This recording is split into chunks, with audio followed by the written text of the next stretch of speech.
Nothing happened. Then they said, oh, but if we win the Senate, what's going to happen? We won the Senate. Nothing happened. I actually think Obama got stronger as opposed to weaker, if you want to know the truth. He gets everything he wants. It's going to be so different, folks. It's going to be so different. It's going to be so beautiful.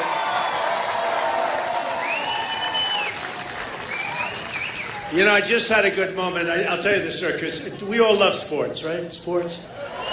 So a young guy, a golf pro, he's working for me, one of my clubs, the one in New Jersey, which is going to have the Women's U.S. Open next year and going to have the PGA Championship. His name is Jim Herman. You heard about Jim Herman. So Jim Herman just won the Shell Houston Open. And he beat Stenson and Dustin Johnson, all great players, you know, all great. And he's my golf pro, if you can believe it. And I said, you know, you have to be good at picking people, whether it's to negotiate against China or sports or whatever you want to do. Go ahead, sit down, folks, if you want. Sit down. That's right. I heard those people in the back saying, sit down. I said, maybe they're protesters, right?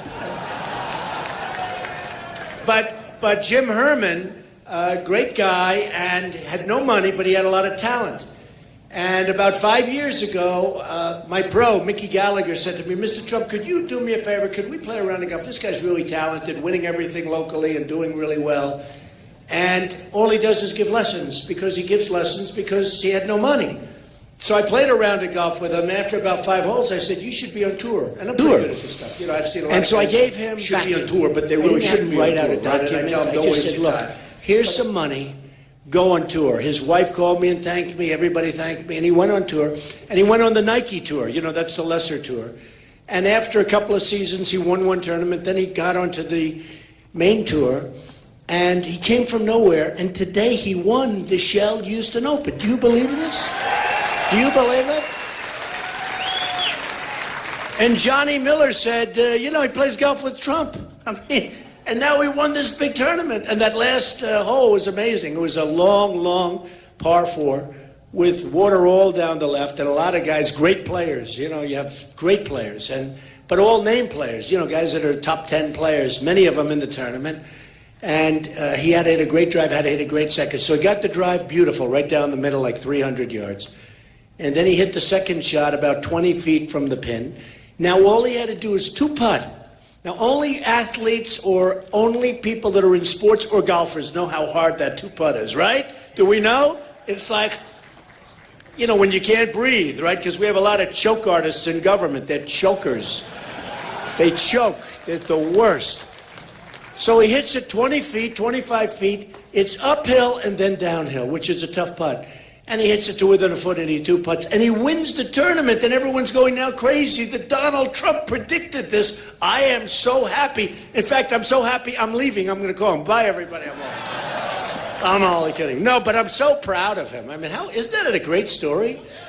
And to think that, you know, it shows the impact that you can have on people's lives. Really. He'd be right now a teaching pro giving people lessons. They're hitting the ball 12 yards, right?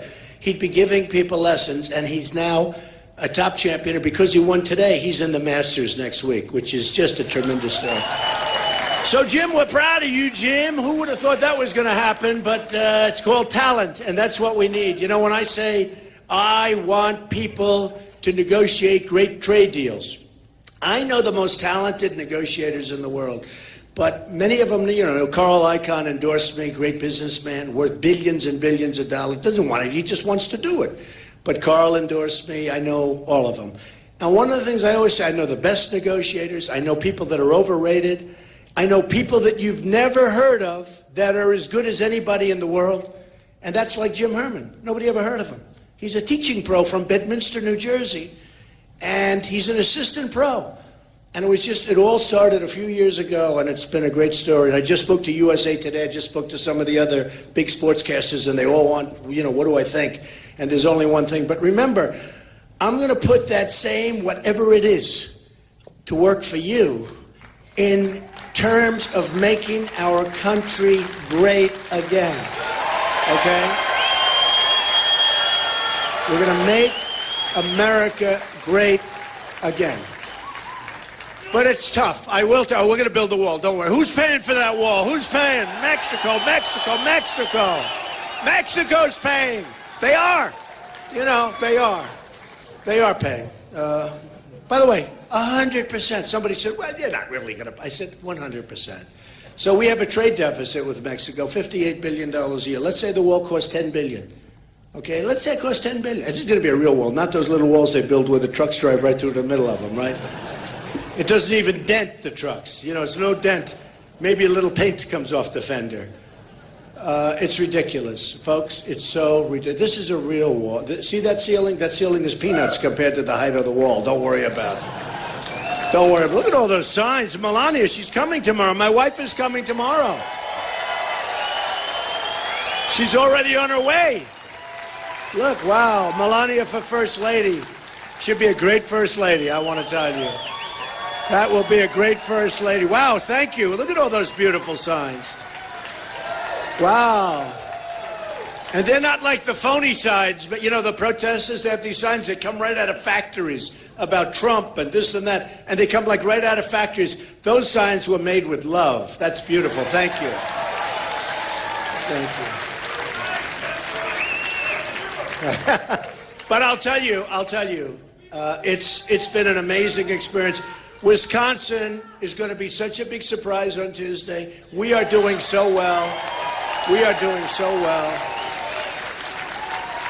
I just did Greta, who's terrific on Fox, and tomorrow night we're doing Hannity, Sean Hannity, who's fantastic guy. And we do we're doing a lot of shows. And frankly, I'll tell you, the hardest part politically, such lies. So today, I have to give you this story because to me, I think it's really one of the worst. So in Florida, I wasn't expected to win because I'm running against a senator, initially, a senator, sitting Senator Young. They called him the face of the Republican Party. He's a nice guy, okay, Marco. And then running against Jeb Bush, right? Jeb Bush. So they set the rules that whoever wins Florida gets 100% of the delegates. Because they figured one of those two would win. Actually, it was done for Jeb because Marco wasn't supposed to run because Jeb was running and Marco, you know, Jeb was his mentor and but he ran. Remember I said they hate each other and everyone said, no, they don't. They're very close friends. I said, they hate each other. Turned out they hated each other. I'm right about this stuff. I'm very good at it, believe me. But anyway, but they said it because they thought Jeb would easily win Florida and he'd get 100% of the delegates. So they said it so that Jeb would get 100%. Or that Marco would get. In other words, one of the two establishment guys would get 100%, 99 delegates. And then I came along. Oh, did I destroy this? Oh. And the first poll that came out, it was like Trump, 44%.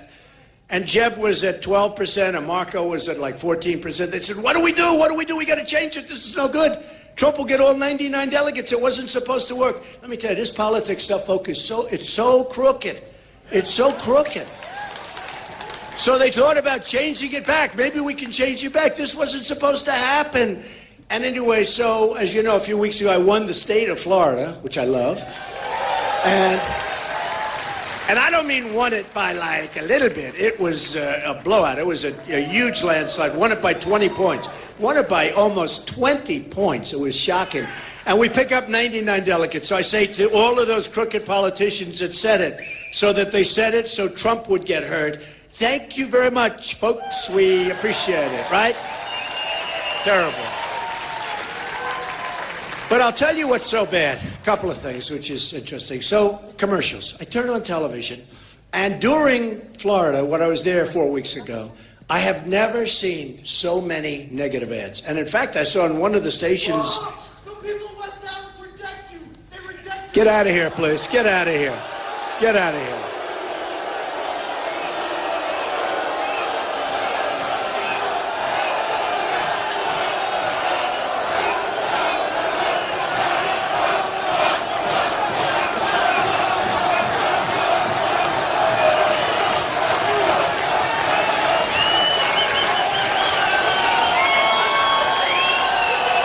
This is what our country is fighting, folks. This is what we're fighting, guys like that, you know. It's really sad. It's really sad. No, it's really sad when you think of it. So what happened is in Florida, we had so many negative commercials, all paid for by special interests and lobbyists, because they want guys like Cruz to win, And they want guys like, all of them. Kasich. Kasich is now 1 for 30. Is it 1 for 30 or 1 for 29? He's 1 for 30.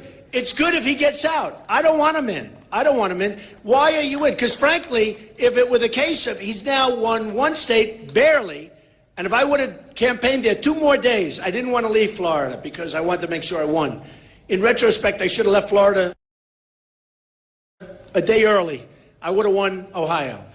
But here's a guy, and everyone says he's such a nice guy. He's not a nice guy. You remember the first debates? He came at me so strong. I said, wait a minute. You were a managing director of Lehman Brothers, which almost took the entire economy down. Okay, give me a break. He's not a nice guy. He's a nasty guy. You want to know the truth. But remember, he came and I hit him really hard. Twice, 2 debates in a row. Then after that, he shut up. And then he'd watch everyone else argue, and nobody cared about him. So he used to say, well, I'm the grown-up in the house. That was a nice excuse, but nobody cared about him. And to be honest, in all fairness to Jeb and Marco and Rand Paul and everything, they could have done the same thing. They could have just stayed from week to week to week to week. And the problem is, he's in the way of me, not Cruz. He hurts me more than he hurts Cruz. I'm going to New York. We have a phenomenal poll in New York that just came out. I'm winning by 30-something points. Remember this. By many, many points. And the problem is I got both of them, right? Now, if I didn't have Kasich, I automatically win. All I have to do is win, because if I get 50%, lots of good things happen, right? So I'm way over 50%. But with Kasich, it's harder. And he shouldn't be in. And let me tell you, if he wants to get to the convention. That's okay. Go to the convention and announce you want to be president. But you shouldn't be littering up the process, because that's what he's doing. It's really a disgrace, I'll tell you. And if he's doing it, and I mean this, if he's doing it, then Marco and all of these other guys should have just stayed in and just kept all these people in. It's really not fair. He's 1 and 29 or 30 or some ridiculous. I think it's even worse than that. He's won 1, and it's a home state. So that's what I have to say. He also, remember this. I'm just going to do him quickly because he's not a factor, but it's not right. Remember this. He voted for NAFTA. He's in favor of TPP, which is going to destroy Wisconsin. TPP is going to destroy. So that's on Kasich. Cruz is totally in favor of TPP. Not only is he in favor of it, he doesn't want to talk about monetary manipulation. He doesn't want to talk about devaluation of currencies. That's how they kill us, folks. That's how we're being killed. That's how our business are being taken away like candy from a baby. They manipulate the currencies like great chess masters. They manipulate the price. They take their currencies and they devalue it so brilliantly. And because we have no leader in this country, he allows them to get away with it. And by the way, I have to interject. Do you notice I don't use teleprompters? Although I used one for the big speech and everybody loved it. Everybody loved it, but it's too easy. No, using teleprompters is too easy. Ladies and gentlemen, I'd like to thank you very much. It's wonderful to be in Wisconsin. It's really wonderful. Are we having a great time? Ladies and gentlemen, by the way, your economy is totally overrated. You're in the middle of the pack. You're not doing very well, and you're losing your jobs. Oh, that's too easy. But it's one of those things. Ivanka called. She said, Dad, be presidential. I said, let me get rid of the other 2, and then I'll be presidential, okay? Right? But I have to tell you this. Look, we have such a big thing. Because honestly, hey, look, I have a lot of friends in Wisconsin, and they'll come into New York, and I love them. They're unbelievable people. They're strong, smart, great. They're great people. And they told me like 3-4 months ago, they said, you're going to do great in Wisconsin. But they said, you have to come there and talk. You have to come. You can't do it from Fifth Avenue, right? I said, I don't mind.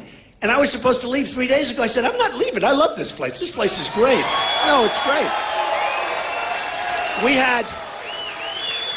I was watching the news before, and they were showing the lines outside. You know, we have thousands of people that couldn't get in, folks, okay? If anybody wants to give up their seat, get out of here, and somebody will die. But we have, and last night, we had at least 5,000 people that couldn't get in. And tomorrow, I'm doing 2 biggies. I think we're doing a 6,000 and like a 15,000. And it's going to be amazing. The problem is we can't get bigger auditoriums. It's hard to get big auditoriums around here, but they're packed. Every one of them has been packed. The response has been unbelievable. But I have to tell you, so in Florida, I was getting all these negative ads. And you probably heard, I own Doral. It's called Trump National Doral. It's beautiful, brand new, beautiful. I blew it up and rebuilt it, and they have a big, big tournament.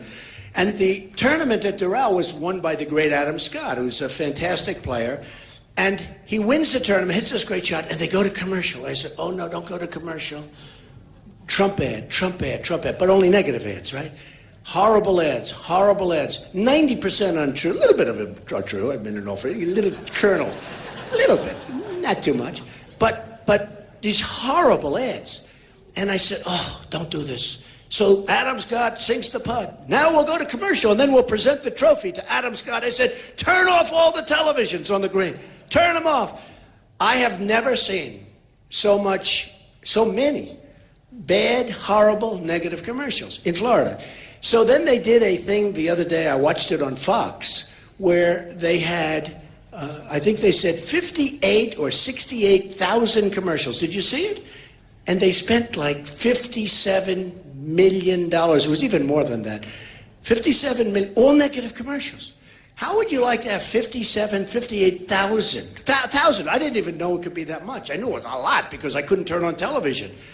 But thousands and thousands of negative ads fall. So I want to tell you a story. So I see today, I'm in the hotel and I'm getting ready to come over here, and I see this commercial, and it's a total lie. It's named Club for Growth, and we put them on notice. We said, you lied. Did you see it, where they have the bar charts? And they said, basically, that if Cruz and Kasich, if you took their delegates and added them up, and they have Trump with 738, and we just won Missouri, by the way, so we can add some more. But they have this bar chart. I think it's like 737, and then they have Cruz at 300 and something, and have Kasich is not much, really just the state of Ohio, which is what he won. What is it, 130? So they added them up. So it's way below my number, right? You saw the commercial. They're really bad people. So let me show you. So I have a chart here, and then they say, but if you added them up, it's more than Donald Trump. And I say, wait a minute. If you add them up, it's substantially less. But they show my line, and now they show a line that's much more. Now, it's a lie in two ways. Number one, they added incorrectly. So we put them on notice and told them to change it, right? The media put them on notice because there's been many stories about it that it's a lie. It's a lie. It's a pure outright fraud. But more importantly than that, let's say Kasich or the other one got out. Many of those people are coming to me. So it's not like they just take them and say, let's add this one and this one above. I'm going to get a lot of them. When Jeb Bush dropped out, people said, wow, I went up a lot because I'm doing great. I'm way up high. In fact, NBC came out with a poll 2-3 days ago where I'm at 48 compared to like in the 20s for them. And I said, and I have another one that came out just 2 days ago. We're at 53. That's with other people in the race. That's pretty good. But what happens, think of how horrible. The Club for Growth, they act like they're innocent babies. So they take these two numbers, they add them up, and they show a bar chart that's much higher than mine. And it's much lower because if you add them up, it's still much less than I have. And they didn't change it, and they don't want to change it because they're dishonest people. But let me give you much worse. I never heard of the Club for Growth. A friend of mine calls me, he says, would you do me a favor? Would you see the Club for Growth? I said, what's that? I said, what are they? Who are they? I'm doing the guy a favor. He's a friend of mine. He's a great guy. I like to do friends favors, Stupidly, I like to do friends favors.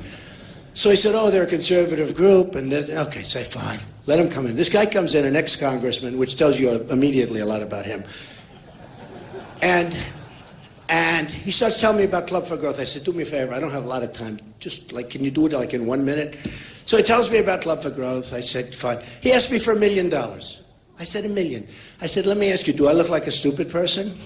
I don't even know what you are. I never heard of you. Who are you? For $1 million. I mean, how about like 5,000? Okay? But no, he wants $1 million. Then he leaves, and I was very nice to him, but he leaves, and I get a letter like the following week from the Club for Growth asking me for $1 million in a letter. Now you tell me, how stupid is this guy? So he writes a letter asking me for $1 million. people I don't even know. I met him for a few minutes at a thing where he asked me for $1 million, right? I tell them very nicely, no thank you. I'd rather take the money and throw it out to this audience. Give it to the kids. Really? No, really. You know, you may be rich, but we don't have to be stupid, right? And I just don't like to be taken advantage of, right? So he figured, oh, well. And then, now I have an enemy. And I see today ads from the Club for Growth. And this phony ad where the numbers were added up purposely wrong. Should I sue them for that? Is there a lawsuit there? Right? Don't you think so? I mean, maybe there's a lawsuit. That's disgusting. No, it's disgusting. No, they're dishonest people. So I see these ads, and it says Club for Growth, Club for Growth, Club for Growth. Just remember, folks, when you turn on those televisions and you see negative ads against me, they're crooked people. They're dishonest people. They want to keep Cruz going because he accepts money from all of them, campaign money, PAC money. I see where he's having an event tonight where they don't have very many people showing up, by the way. Who cares about him? But they're having an event tonight, okay? They're having an event. And they said it's paid for by his PAC. What's that? It's not supposed to be paid for by his PAC. He's supposed to pay for it himself. It's paid for out of his PAC. Number one, that's illegal, I think. But the PAC isn't supposed to be having events. They're supposed to pay with money they raise the old-fashioned way, the hard way, right? And the news announcer said, yes, Ted Cruz, they didn't say anything was wrong with it. I know something's wrong with it. In fact, why don't you writers write that? Ted Cruz, these are the most dishonest. They make Ted Cruz look like a baby, these guys. Why don't you write that?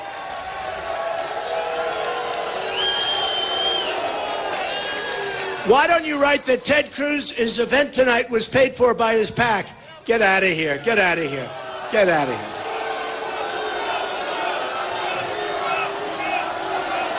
Get him out.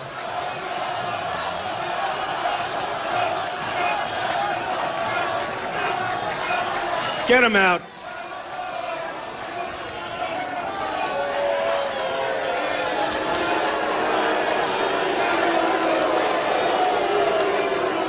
Isn't it fun to be at a Trump rally? Is this great? Is this great?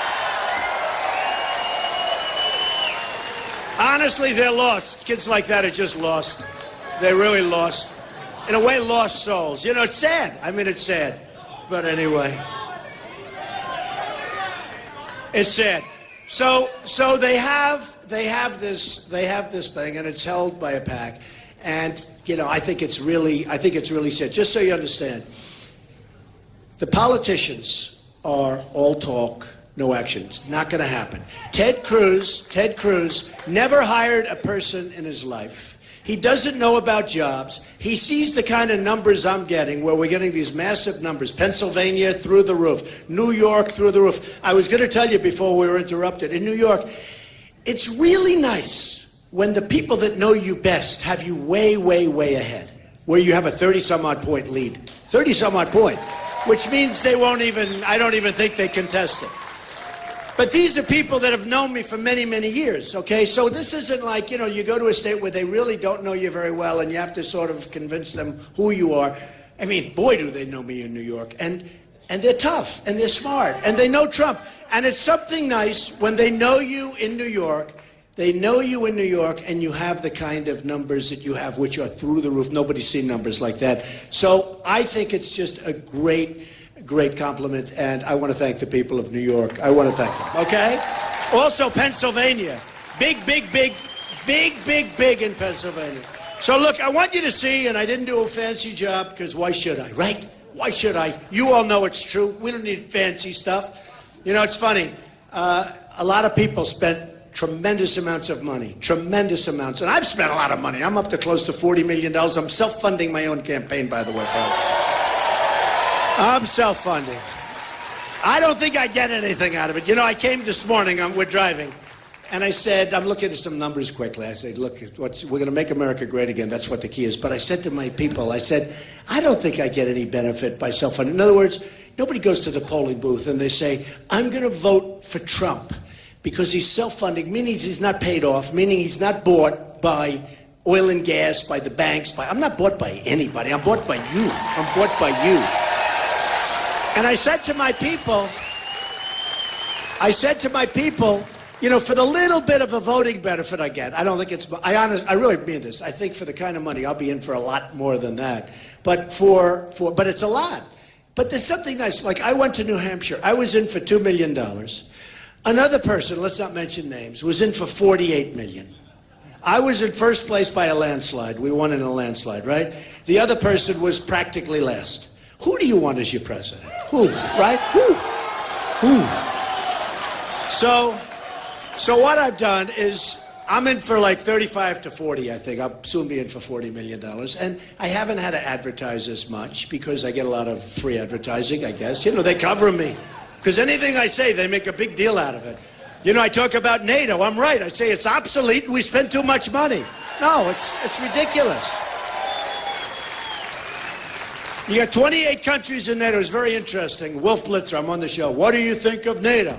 Now, it's not, you know, I'm an entrepreneur. Nobody's really giving me big questions on NATO, but I have a natural instinct for this kind of stuff. Don't forget, I talked about bin Laden in my book in the year 2000, before he knocked down the World Trade Center. I said, keep the oil. I said, keep the oil. Remember, for years I've been saying, keep the oil, don't leave. I said, don't go into Iraq. Once we're into Iraq, I said, before you leave, keep the oil. Well, who has the oil now? Iran has the oil. ISIS has the oil. I said, don't do Libya. Look at Libya. Look at Libya. You know who's got the oil there? You know, ISIS. They've got the oil. Are we blockading them? No. Are we doing anything? No. General George Patton, like 12 minutes, it's over. It's over. I don't know what the hell we're doing. I don't know what we're doing. And did you hear Obama yesterday? Obama yesterday started showing his tremendous disappointment at Iran for violating the deal. I said, I could have told you that 5 months ago. You're so incompetent. You are so totally incompetent as a president. You are so incompetent. I mean, honestly, he doesn't have a clue, folks. He doesn't have a clue. He's now starting to criticize Iran. And, I mean, look, number one, we should have had our prisoners back years ago. We should have never started the negotiations until the prisoners were released.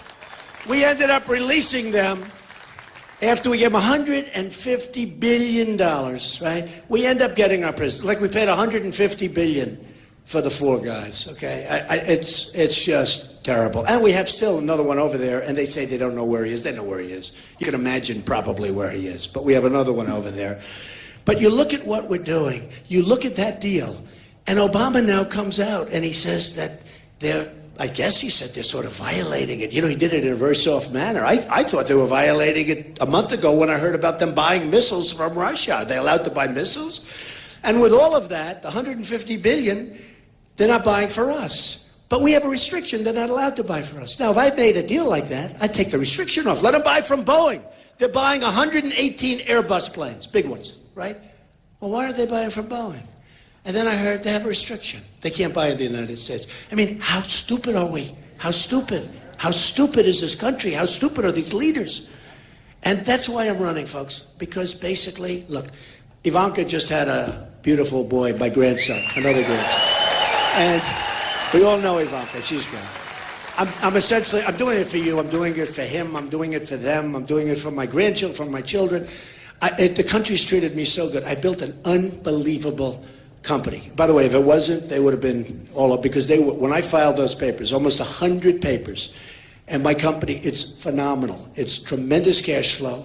It's very little debt. Some of the greatest assets in the world, buildings, and some of the great assets of the world, Turnberry in Scotland, and so many things. Some of the really great, and you know what? I don't say it to brag. I say, here's a company that I built and started off with very, very little, believe me, a very, very small loan. And now it's worth over $10 billion. That's the kind of thinking the country needs. I don't want anything, folks. I'm not taking salaries. It's so important. We've got to straighten out our country. So when Wolf Blitzer asked me the other day, he said, well, NATO. So it's not like I get that question every day. You know, for 8 months I've been doing this. But I knew it's obsolete. It was designed for the Soviet Union. There is no Soviet Union. There's Russia. Russia's a problem. I think we'll get along fine with Russia, but Russia's a problem. But our real problem now is terrorism. And they have the wrong countries in it. But here's another problem. So we have 28 countries. Most of them, many of them are on for a free ride. We're paying for tremendous amounts. I mean, people say 72%. We're paying for a vast amount of this stuff. These other countries aren't paying. Also, the Ukraine. I have friends in the Ukraine. They're great people. But why are we always the ones that are talking about the Ukraine? Why isn't Germany talking about the Ukraine? Why aren't these other countries surrounding it? It's always Obama. We want you out. We want you. I said, what about the countries that surround? We'll never hear about it, right? Am I wrong? We got to rebuild our country, folks. But so with NATO, I don't say get rid of NATO, but we're going to readjust it. And you know what? If they won't do it, bye-bye. That's it. That's it. That's it. It's okay. It's okay. And I'll tell you, honestly, as soon as I say that, and as soon as we officially walk, they'll all come in and they'll all pay. And one of the early things I'm going to do is meaning I through people, because I'm not allowed to do that, because presidentially it doesn't look good if I call up some country in Europe and say, listen, you owe us a lot of money. Don't worry, I have guys that can do that very well. Not as good as me, but they do it very well. But look, we have tremendous amounts of delinquencies. They don't pay. They don't pay because they don't respect us. They're getting a free ride in NATO. And here's what happens. I took a lot of heat for 2 days. You saw that, right? Donald doesn't know anything about, world defense and nothing. And then 2-3 days later, some of the experts on NATO said, this guy Trump's unbelievable. He said it's obsolete. They've been studying it so long, they never knew it was obsolete. It's true. Did you ever do something where you're working so hard on something that you really don't realize what's wrong with it? They said, Trump said it's obsolete. I said, because it doesn't cover terrorism. It wasn't meant. First of all, it has the wrong countries in many cases, okay? Not in all cases, but we need different countries. So maybe we start something else for terrorism, but it doesn't cover. So some people are now saying, wow. In fact, the Washington Post wrote a great story today. Really, I thought it was a great story, talking about it. Then they said Japan. They give you little sound bites, okay? They give you little sound bites, little tiny sound bites. So they said Japan. Now, most people don't even know. Do you know we defend Japan? How smart are we? We're geniuses, except they don't pay us much, right? They pay us peanuts. We defend Japan. We defend Germany. Who has a Mercedes-Benz, okay? They're all over the place. We defend Germany. We defend Saudi Arabia. We defend South Korea. We have 28,000 soldiers on the line between the maniac, right, and South Korea.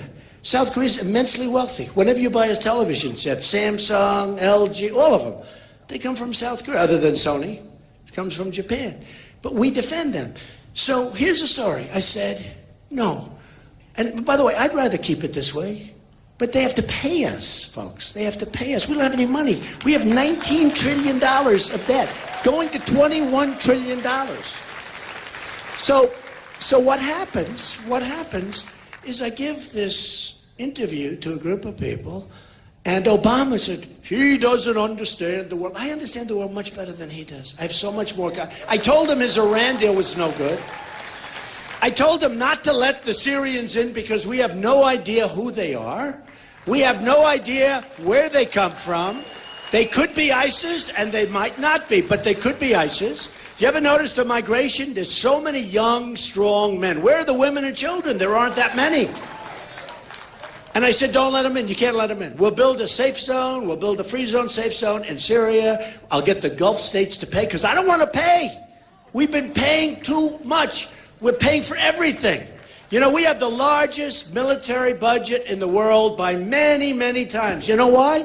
Because we defend everybody. Not for us. I mean, our roads are no good. Our bridges are falling down. Our country's falling apart. Our military is totally depleted. We don't take care of our vets. Okay? And we're going to take care of our vets. If there's any vets out there. I have so much support from the vets. I'm the only one who talks about the vets. I have vets coming up to me saying, we went to Cruz's speech, we went to all these speeches. The only one that ever mentions the vets is Donald Trump. They don't even talk about the vets. They don't give a damn about the vets, and I'll tell you that right now. And if he did as a United States Senator, he should go and do something about it, because you have plenty of power as a U.S. Senator, okay? So that's the way it is. So what happens is they say, now they take a little soundbite. So I'm against anything having to do where the United States, you know what, I have a simple policy. You know what it's called? America first. America first. Very simple. Very, very simple. And if these other countries don't like it, hey, you always have to be prepared to walk. So with Japan, I'd say, folks, we can't do it anymore. We're a debtor nation. We can't do it. We have tremendous potential. We have tremendous, by the way. Wait till you see. You're going to be so proud of me. You're going to be so proud of this country. The waste, the fraud, the abuse. I'm going to save your Social Security. Cruz wants to cut it in half. Okay? He wants to knock the hell out of you. He's going to knock your Medicare and your Social Security. You watch. I'm going to bring the jobs back. I'm going to lower your taxes. I'm going to get the economy started, really started. You know, our GDP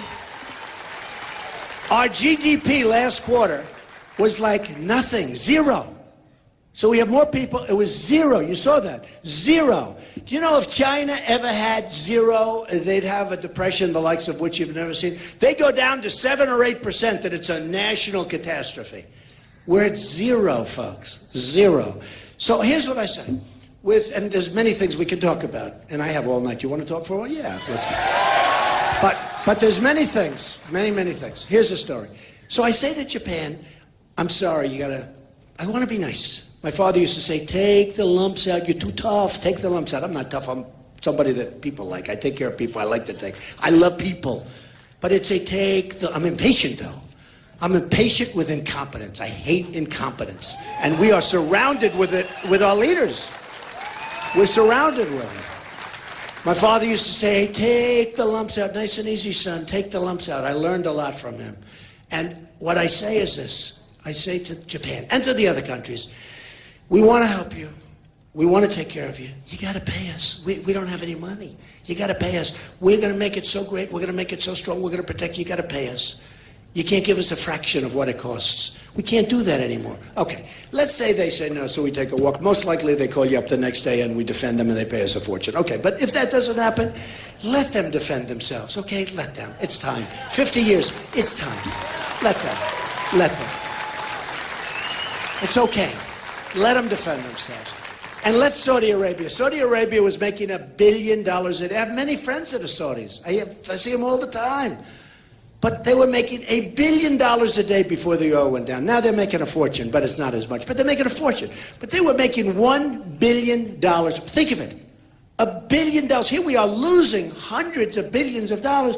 As a country, we lose hundreds of billions of dollars a year because of all this stupidity. Bad trade deals, bad military deals, bad everything. We don't win ever.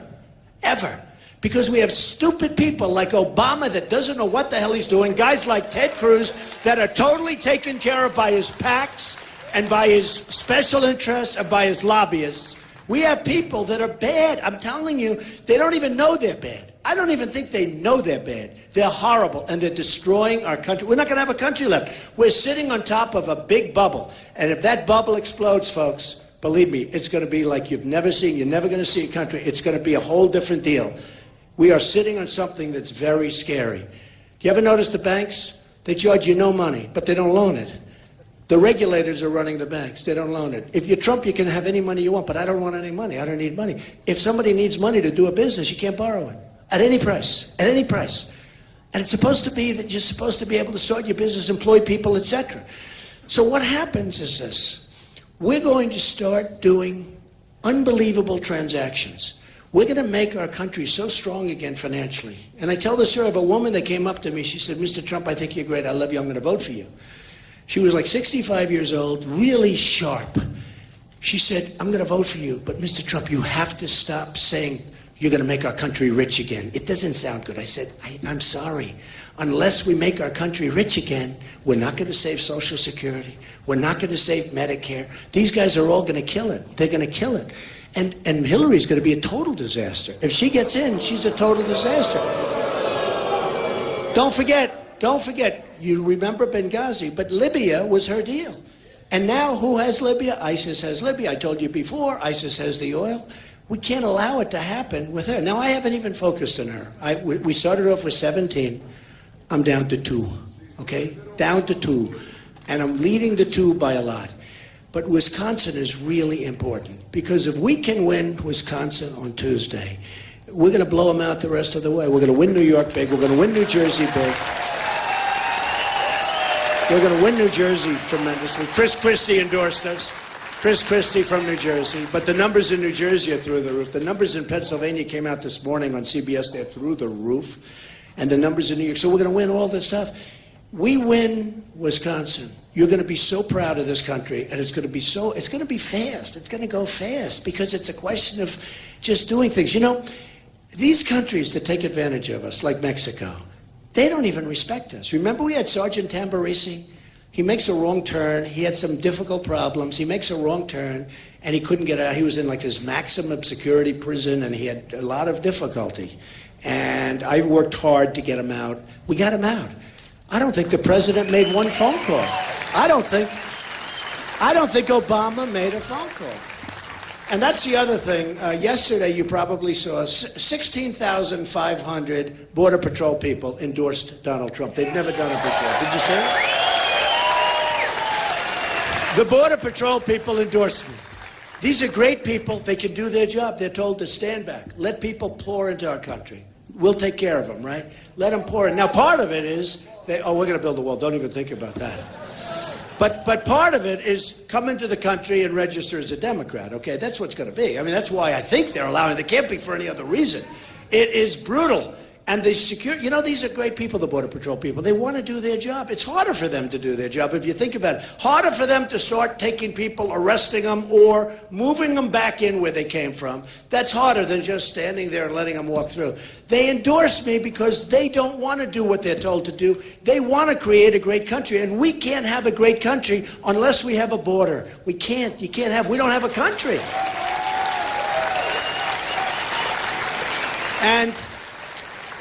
And Cruz, you know, a couple of weeks ago I heard him say, and we're going to build a wall. Where did that come from? All of a sudden he wants to build a wall. He never wanted to. It'll never get built if you rely on these people. And I'll build a beauty, and it'll be very tall, very strong. It'll look great. It'll look great. Someday they'll name it after Donald Trump, maybe. Who knows? But that's why I have to make it look great. But it's going to be a real wall. Not one of these little toys, and it's going to be paid for, and the reason it's going to be paid for by Mexico, as I told you, we're losing a fortune with Mexico, and that doesn't include the drugs that are pouring across the border and poisoning our youth, and others, by the way. And when I won in Wisconsin, and when I win in Wisconsin, we're going to come back here, we're going to celebrate. It's going to be amazing, and I'm going to be with you. I'm going to be with you tomorrow. I'm going to be with you the next day. I'm not going to let you get away. We're going to get those votes. But let me just tell you, so important.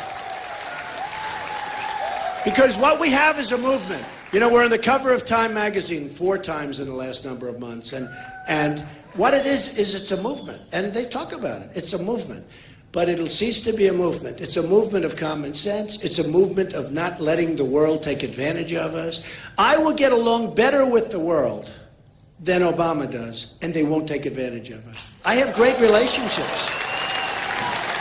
I mean, look, China, with their $500 billion trade deficit, China builds this massive military fortress in the middle of the South China Sea. They don't respect us. They take our money. They close up our jobs. They sell us stuff, no tax. It, boom, pours in like garbage. We can't deal with them because if we have a manufacturer, anybody here who deals with China, they know what I'm talking about. You can't get your product in. And they dump it on us. Let me tell you what's going to happen with me. I'm going to stop the manipulation of their currencies, okay? But more importantly, we're going to have Apple and many companies building their products in the United States, not in China and Vietnam and all of these other countries. It's going to happen. It's going to happen. Believe me, it's going to happen. So, you know, I brought a couple of charts along, and I just wanted to show you because it's incredible, and I didn't, you know, we're not going to make a big deal, but look at this. Look at the numbers. I think you can mostly see that. Look at that. You see what that is? See what that is? It ain't pretty, that's what you know, right? Look at that. That's United States manufacturing jobs rapidly declined since the year 2000. Look at the numbers there. We're not going to have anything left, folks. When you see Carrier air conditioner leaving. Now, here's what I do. Number one, I talked to him before. Big league. I talked to him and say, don't leave. Meaning me, it's funny. Again, my wife. Darling, you're so brilliant. You're so great. Act presidential. It's so easy for you. I said, darling, I gotta win first, you know? I gotta win. And what's gonna happen is I'm gonna call Carrier. Now, the President of the United States is not supposed to be calling an air conditioning company, right? But I do it so well, and it's so easy. And I'm going to say to the head of Carrier, congratulations on your move to Mexico. I think it's wonderful. You left 1,400 great, great people behind, and it's actually more than that.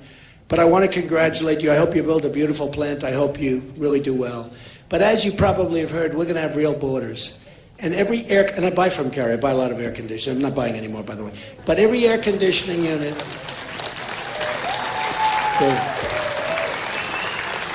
Every single air conditioning unit that you make that comes into the United States through our very, very vigorous and rigorous border, every air conditioning unit, we're going to have a tax of 35%, okay? I just want you to know. And I'm going to say the same thing to Nabisco, and I'm going to say the same thing to Ford, and I'm going to say the same thing to all these other countries that think they're going to be just continuing to take advantage. Did you ever look at what Congress and these guys like Cruz are doing? They're trying to figure out ways. Let's see, how do we talk these companies out of living? There's one way. Tax their product coming back in. That's the one way, okay?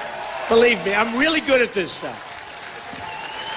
So here's what's going to happen. And I'm a freak, just so you understand. These eggheads, you know, these guys, because I'm conservative. You know, remember when Jeb Bush used to say before he quit, he used to say, he is not a conservative.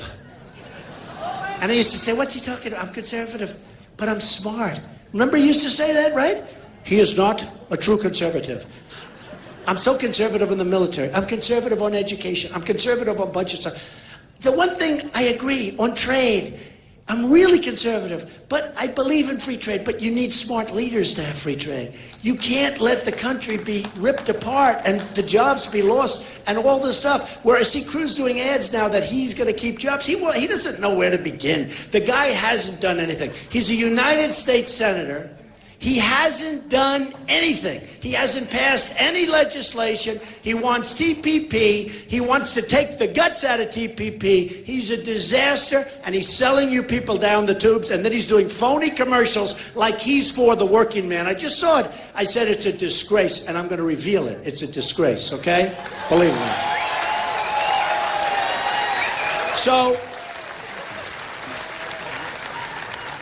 So I'm going to tell Carrier, I'm sorry, but you're going to pay a 35% tax on every air conditioning unit you make and bring over the United States. Outside of the United States, good luck, folks. And I hope you build a wonderful plant and have a good life. And I'll say, if you change your mind, call me back. I guarantee you this. If it's Hillary or if it's, I won't even talk about the 1 for 30 guy, okay? But if it's Cruz, a lobbyist. You know the lobbyists in Washington? Do you have any idea how good they are? They have Cruz emblazoned on their foreheads. I take care of Cruz. I take care of Clinton. I take care of... These are lobbyists that are so smart. They raise millions of dollars for these people. So here's what happens. Who knows better than me? I'm the all-time pro. Nobody's better than me at this stuff. Let me just tell you. So what happens is they go and they hire the Cruz lobbyist. The Cruz lobbyist calls up the president, says, listen, Mr. President, you can't do that. You can't do that. We supported you. I raised a lot of money for you. You can't possibly do that. We don't want that. We want Carrier to be left alone. That's the end of it. With me, I didn't take any of their money. I don't want their money. I've turned down tens of millions of dollars. I feel so stupid doing it. I feel stupid doing it. My whole life is take. Greedy, greedy. I want more. Greedy. Now I want more for the United States. I'm going to be taking for us. I'm taking for us. And these guys don't know how to do that. These guys, and you know, they're not stupid people. What happens? They know it's wrong.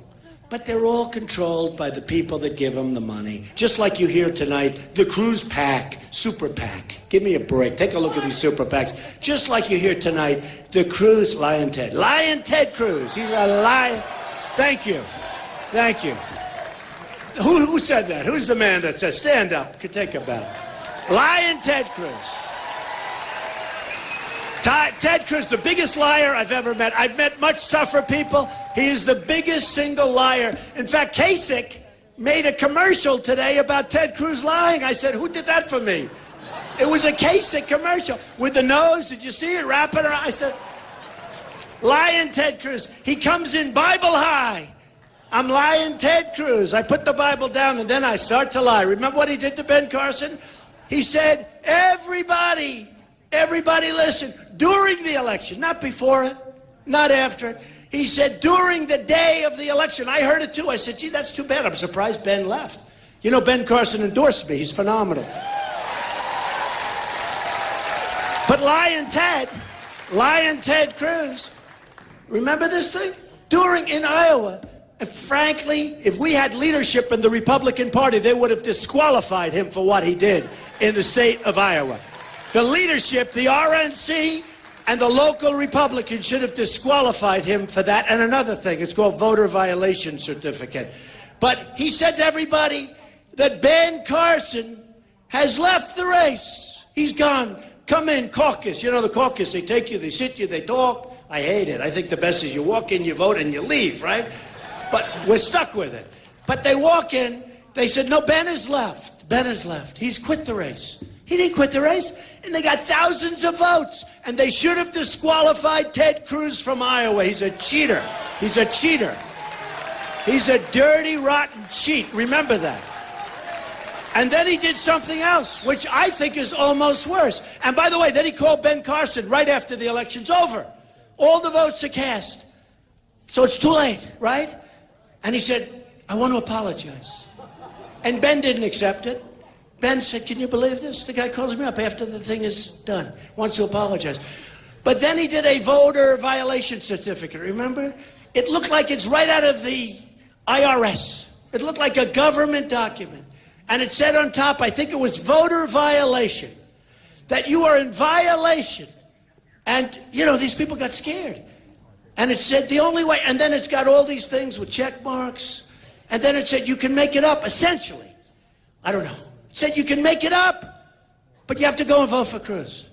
And then you have no more voter violation. And people went and they did it. It's a fraud. And he said, oh, I didn't know about it. I didn't know about it. He never knows about anything. You know, this innocent. He didn't know that he didn't put, you know, he's always saying about the banks. We got to stop the banks.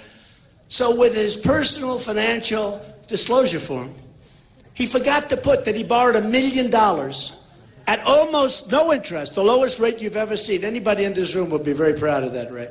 Because he's a U.S. Senator. That's all it is. He gets a low rate. But he borrowed it from Citibank, and he borrowed it from Goldman Sachs. $1 million. Forgot. He just forgot to mention it. He forgot. And he said, oh, I forgot. Oh, let me get it done. I forgot about $1 million. I just forgot. Can you imagine if I didn't put $1 million in? Okay? And then he said, I didn't know I was a citizen of Canada. You know, he was a citizen of Canada. 16, 17 months ago, he got rid of it. Guy's a United States Senator. Without Sarah Palin, he would have never been elected. He had 2%. And then she came in. And she then called me and said, I'd like to endorse Mr. Trump because he'll be the greatest president, because she's legit. And she endorsed him for president, right? She endorsed him originally for senator. And he thought that she was going to endorse him for president. He thought it was routine. He was working hard. He thought he had her. And she called me. She said, you're going to be the greatest president. And he couldn't believe that Sarah Palin, who endorsed him, he was never going to go anywhere. He was down at 2 or 3%.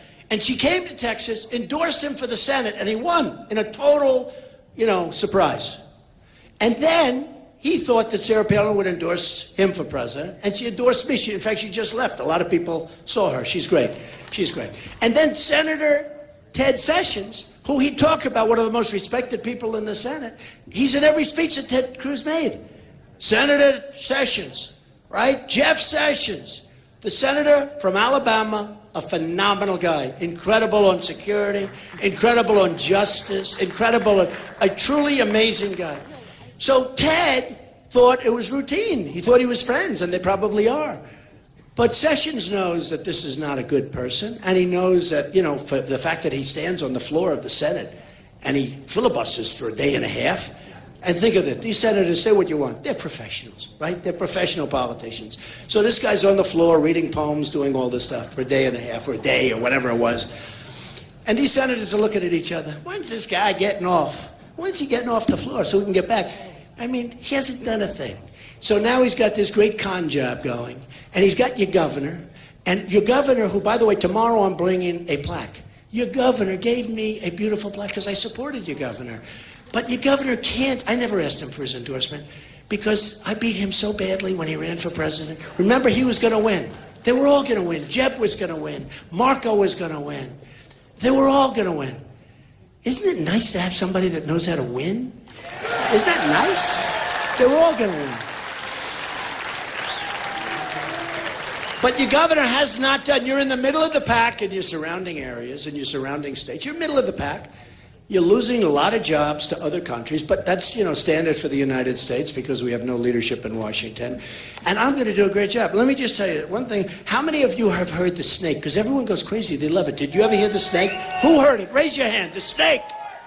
Should I do it again? Should I? It's sort of interesting. I mean, so Club for Growth, don't believe, I'll give you don't believe Club for Growth, go out and vote, do all these things, but I'm going to go into the whole thing with the snake. And here's what this is. We are taking in thousands and thousands and thousands of people that we don't know who they are. But we know it's going to be trouble someday. You look at Paris, trouble. 130 people dead. Hundreds of people in the hospital, mortally, just horribly wounded. Many will die and most will not lead a normal life. Horribly wounded. These thugs, these disgusting people, and I used to tell the press, don't call them masterminds. Remember they used to call the mastermind, we're looking for that. And then they wonder why our youth is signing with the internet and going in and fighting for ISIS. I'll tell you one thing, they go fight for ISIS with me as president, they never come back into this country. We take them back. We take them back. No, can you believe it? They go, they fight for ISIS, and then we let them come back into our country. All right. So what happens is, I saw this written by Al Green years ago, and I said, boy, this pertains to people that we know are going to be trouble. We have an incompetent president, doesn't have a clue.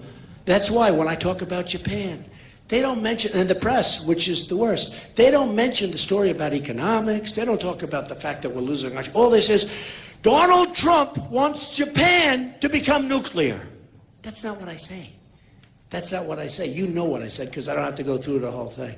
So they'll take one little aspect of a long, complicated process, a process that probably involves and ultimately will get resolved by them paying a lot of money to the United States for proper security, but it could be involved where we save a lot of money because we just can't keep doing this. And you can make the case that North Korea and Japan, which are very close to each other, let them fight it out, folks, if they're going to fight. What do we have to get in the middle of everything for, okay? You could make that case. Now, tomorrow there'll be an article, Donald Trump says he wants to see, I don't want to see anything. Remember always, and I said it before, I was against the war in Iraq. They're always afraid about Trump with I was against. I said, you're going to destabilize the Middle East. That's exactly what happened.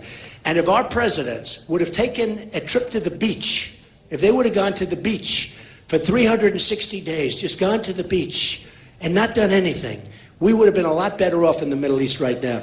Because Saddam Hussein was a bad guy, and Gaddafi, they were bad guys, but they were really good at one thing, killing terrorists. There were you couldn't be a terrorist in Libya. You couldn't be a terrorist in Iraq. Now, it's like Harvard University for terror. You go to Iraq, you go to Libya, and Libya was Hillary's baby. So what this is it was written, and it just reminded me of what they're going in, and I'm so glad that the people that have heard it want me to do it again, but I'm going to do it again. And it's called The Snake, This Snake.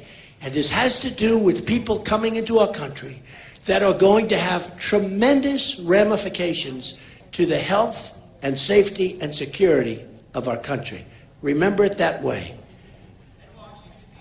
And Washington, D.C.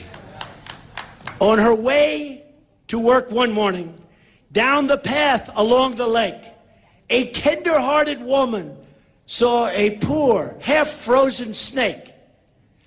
His pretty-colored skin had been all frosted with the dew.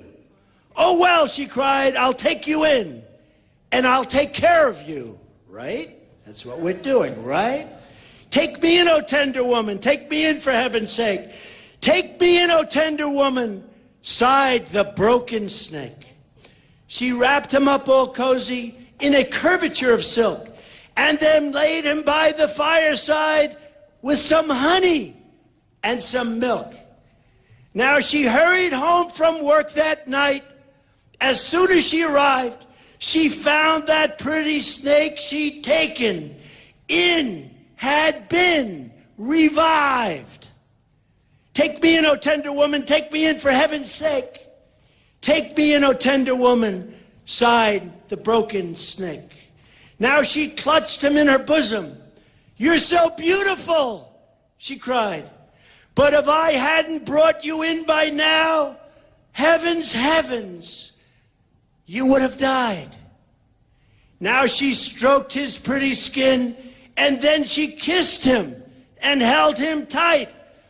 But instead of saying thank you, that snake gave her a vicious bite. Take me in, O tender woman. Take me in, for heaven's sake. Take me in, O tender woman, sighed the broken snake. You saved me, cried the woman.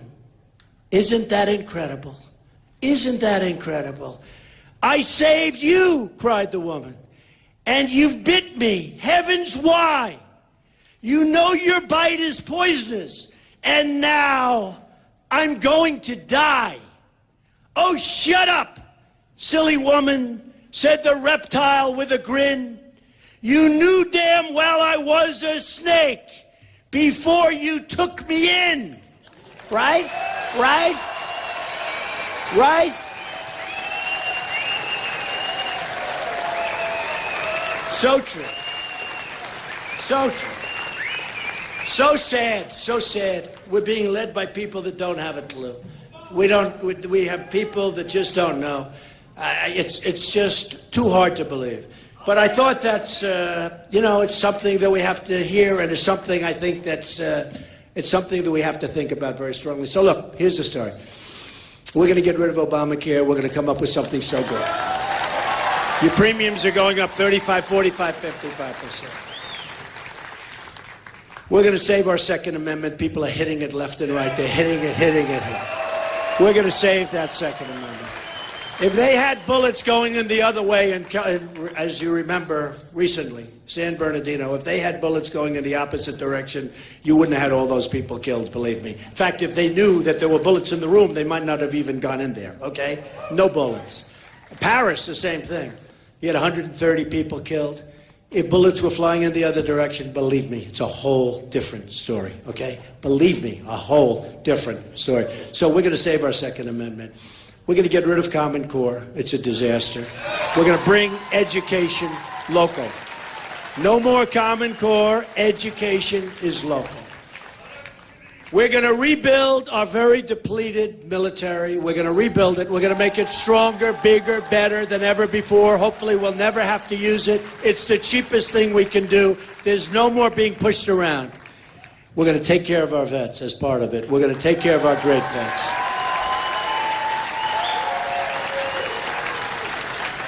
We're going to make strong borders. We're going to have powerful borders, strong borders. We're going to have the wall, and we're going to stop all the drugs and all the problem and all the crime from pouring across into our country.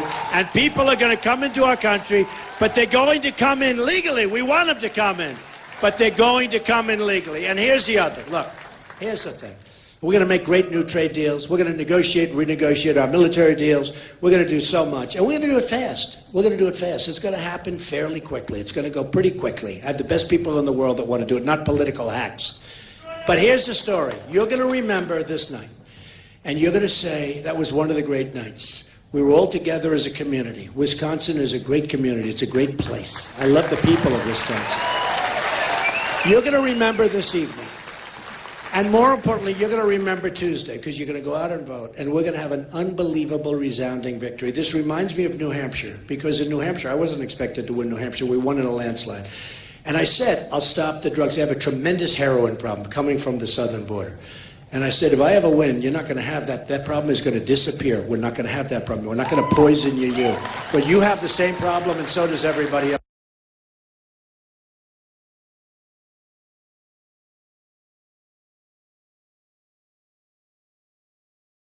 This reminds me of New Hampshire, because in New Hampshire, I wasn't expected to win New Hampshire. We won in a landslide. And I said, I'll stop the drugs. They have a tremendous heroin problem coming from the southern border. And I said, if I ever win, you're not going to have that. That problem is going to disappear. We're not going to have that problem. We're not going to poison you.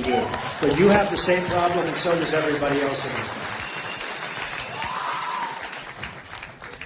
If I get to where we all want us to get, and this movement continues, and I become president, number one, you're going to be very proud of your president. You're going to be so proud of your country. And our country is going to start winning again. We're going to win on trade. We're going to win with the military. We're going to knock out ISIS viciously and quickly. We're going to win at every single level. We're going to win again. We don't win anymore. We lose at everything. We lose at education. We lose at every single thing we partake in. We don't have victories anymore. We sign a deal with Iran. The ink isn't even dry. And now a president that doesn't even want to say it starts saying it's not working so well. He doesn't have a clue. We're going to start winning again. We're going to win at so many levels. And you're going to say to yourselves, that was the single greatest vote on Tuesday that I ever cast. And I love you.